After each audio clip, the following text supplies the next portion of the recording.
രാജ്യത്തെ നടുക്കി ജമ്മു കശ്മീരിൽ വൻ ഭീകരാക്രമണം 30 CRPF ജവാന്മാർ കൊല്ലപ്പെട്ടു. നിരവധി പേർക്ക് പരിക്കേറ്റു. പാകിസ്ഥാൻ ഭീകര സംഘടനയായ ജെയ്ഷെ മുഹമ്മദ് ആക്രമണത്തിന്റെ ഉത്തരവാദിത്തം ഏറ്റെടുത്തു. ജവാന്മാരുടെ വാഹനവ്യൂഹത്തിന് നേരെ സ്ഫോടക വസ്തുക്കൾ നിറച്ച കാർ ഇടിച്ചുകയറ്റുകയാണ് ചെയ്തത്.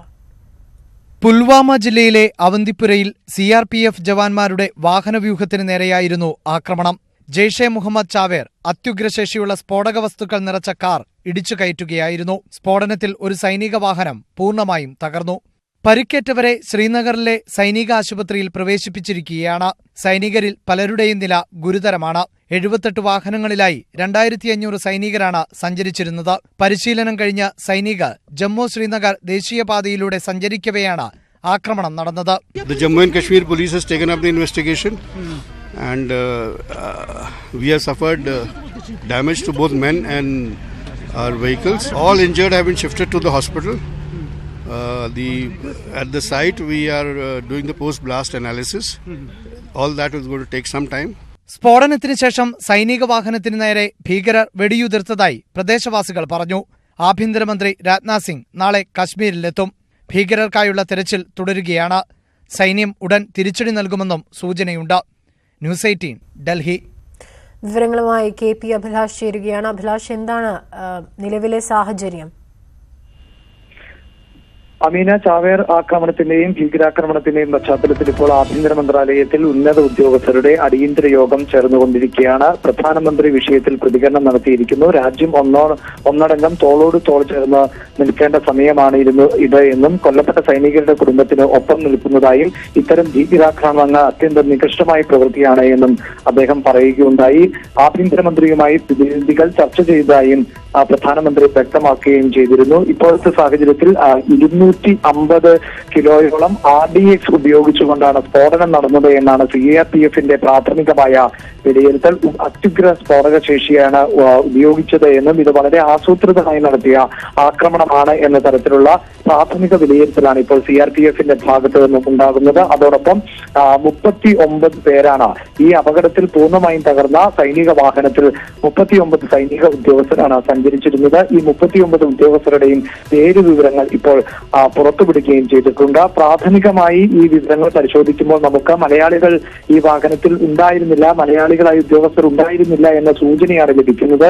ഈ പേരുകൾ മാത്രം അനുമാനിച്ചുകൊണ്ടാണ് ഞാൻ ഈ റിപ്പോർട്ട് ചെയ്യുന്നത്. എന്നാൽ കൃത്യമായി ഈ ഓഫീസർമാരുടെ പേരുകളും അവർ എവിടെ നിന്നുള്ളവർ എന്നതുകൂടി മനസ്സിലാക്കിയാൽ മാത്രമാണ് മലയാളികൾ ഉൾപ്പെടെ ഉണ്ടായിരുന്നു എന്നറിയാൻ സാധിക്കുന്നത്. ഒപ്പം മരണസംഖ്യ 30 ഉയരുവാനുള്ള സാധ്യതയും CRPF പറയുന്നുണ്ട്. അതായത് സ്ഫോടനത്തിൽ ഒരു വാഹനം പൂർണ്ണമായും തകർന്നിരുന്നു. അത്യുഗ്ര സ്ഫോടന ശേഷിയുള്ള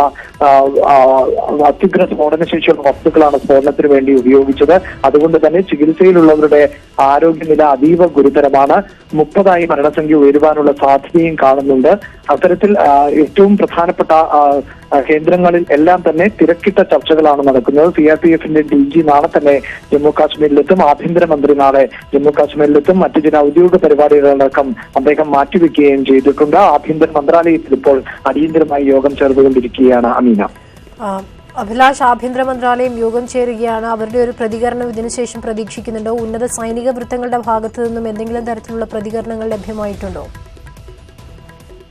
CRPF മാത്രമാണ് ഇതുമായി ബന്ധപ്പെട്ട് ഔദ്യോഗികമായ പ്രതികരണങ്ങൾ നൽകിയത്. പക്ഷേ അപ്പോഴും സ്ഥിരീകരിക്കുന്ന റിപ്പോർട്ടുകളൊന്നും തന്നെ CRPF പുറത്തുവിട്ടിട്ടില്ല എന്നുള്ളതും എടുത്തു പറയേണ്ടതുണ്ട്. അന്വേഷണം ആരംഭിച്ചു കഴിഞ്ഞിരിക്കുന്നു. ജമ്മു കാശ്മീർ പോലീസും അന്വേഷണം ആരംഭിച്ചു കഴിഞ്ഞിട്ടുണ്ട്.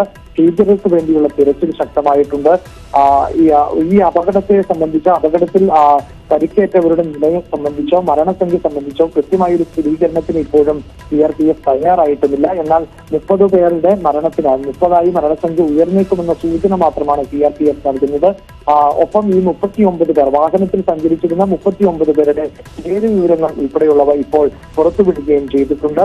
എന്നാൽ ഈ മരിച്ചവർ ഏത് സംസ്ഥാനത്ത് നിന്നുള്ളവരാണ് എന്നതടക്കമുള്ള കാര്യങ്ങളിൽ ഇപ്പോഴും CRPFന്റെ ഭാഗത്ത് നിന്ന് സ്ഥിരീകരണം ഉണ്ടാവുകയും ചെയ്തിട്ടില്ല. 78 വാഹനങ്ങളിലായാണ് ഈ സൈനിക ഉദ്യോഗസ്ഥർ സഞ്ചരിച്ചിരുന്നത്. 2500 അധികം സൈനിക ഉദ്യോഗസ്ഥർ ഉണ്ടായിരുന്നു. ഈ വാഹന വ്യൂഹത്തിന് നേരെയാണ് ആക്രമണം നടന്നത്. അത്യുഗ്ര സ്ഫോടന ശേഷിയുള്ള ഏതാണ്ട് 250 കിലോയോളം RDX വഹിച്ചുകൊണ്ടുള്ള ഒരു കാർ ഇടിച്ചു കയറ്റിയാണ് സ്ഫോടനം നടത്തിയത്. 2 വാഹനങ്ങളായിരുന്നു ഇവർ പ്രധാനമായും ലക്ഷ്യം വെച്ചിരുന്നത്. ഇതിൽ ഒരു വാഹനം പൂർണ്ണമായും തകരുന്ന സാഹചര്യം ഉണ്ടാകുന്നു. മറ്റു വാഹനങ്ങൾക്കടക്കം കേടുപാടുകൾ സംഭവിക്കുകയും ചെയ്തു. അതോടൊപ്പം തന്നെ വലിയ വിമർശനങ്ങൾ, അതായത് ഇത്തരത്തിൽ ജമ്മു ശ്രീനഗർ ദേശീയപാതയിലൂടെ വാഹനവ്യൂഹം കടന്നു പോകുമ്പോഴാണ് ആക്രമണം ഉണ്ടായത് എന്നത് വലിയ തോതിൽ സുരക്ഷാ പിഴവ് എന്ന തരത്തിലേക്ക് ആക്ഷേപങ്ങൾ ഉയരുവാനുള്ള സാധ്യതയുണ്ട്. കാരണം അതിർത്തി പ്രദേശത്താണ് എങ്കിൽ പോലും ദേശീയപാതയിൽ വെച്ചാണ്. അത് മാത്രമല്ല ഇത്രയധികം വാഹന വ്യൂഹങ്ങൾ ഒരുമിച്ച് കടന്നു പോകുമ്പോഴാണ് ആക്രമണം ഉണ്ടായത് എന്നത് വലിയ സുരക്ഷാ വീഴ്ചയിലേക്ക് കൂടി കാര്യങ്ങൾ എത്തിക്കുന്ന സാഹചര്യവുമുണ്ട്. അമീന. ശരി, KP അഭിലാഷാണ് ഡൽഹിയിൽ നിന്ന് വിശദമായ വിവരങ്ങൾ നൽകിയത്.